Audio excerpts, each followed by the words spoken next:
Ini adalah protokol untuk korang berzina. Kalau korang nak berzina, korang kena ikut protokol ni. Zina Albana. Benda ni banyak berlaku. Tapi ramai orang tak nak cakap. Ramai orang tak nak mengaku. So sekarang, macam mana kita nak buat dia punya damage control? Bagaimana protokol ataupun SOP kalau korang nak berzina?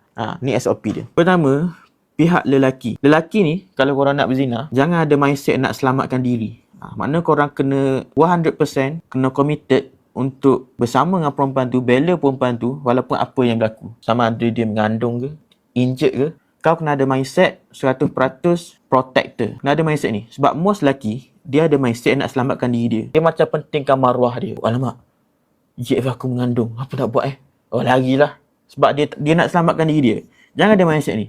Kalau kau ada mindset nak selamatkan diri dia, kau janganlah kacau anak dara orang. Tapi kalau kau nak berzina, kau tak boleh ada mindset ni. Kau kena ada 100% accountability. Kena ada accountability 100%. Walaupun apa yang kau laku, kau kena sanggup korbankan diri kau. Sebab apa? Sebab yang kau buat ni adalah memang high risk Albana. So kau kena ada mindset ready untuk 100% accountable ataupun 100% bertanggungjawab.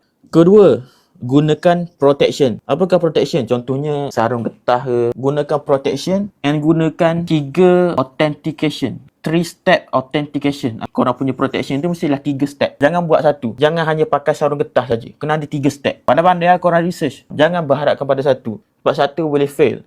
Kita kena 1, 2, 3. And korang kena tahu risiko dia. Risiko dia adalah korang boleh masuk penjara ataupun korang akan kena tindakan undang-undang. Korang kena faham. Semasa korang buat tindakan berzina ni, masa ni perempuan tu, korang punya girlfriend tu, dia concern. Maknanya dia bagi, diizinkan.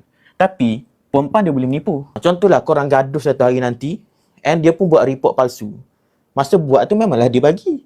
Tapi disebabkan dia dah kecewa dengan korang, dia pun ubah fikiran, dia cakap kat polis maksud saya kena ROGO. So masa depan korang tamat. Aku tak nak bagi korang lecture. Oh jangan buat. Tak. Aku just korang nak tahu apa risiko dia and apa mindset yang korang kena ada kalau korang nak buat juga.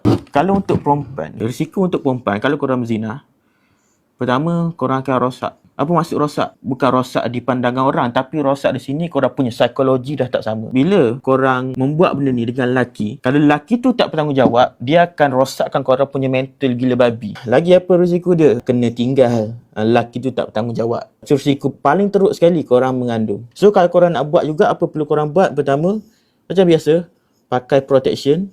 Kedua, pastikan lelaki tu lelaki yang berkemungkinan besar akan bertanggungjawab and lelaki tu dia selfless.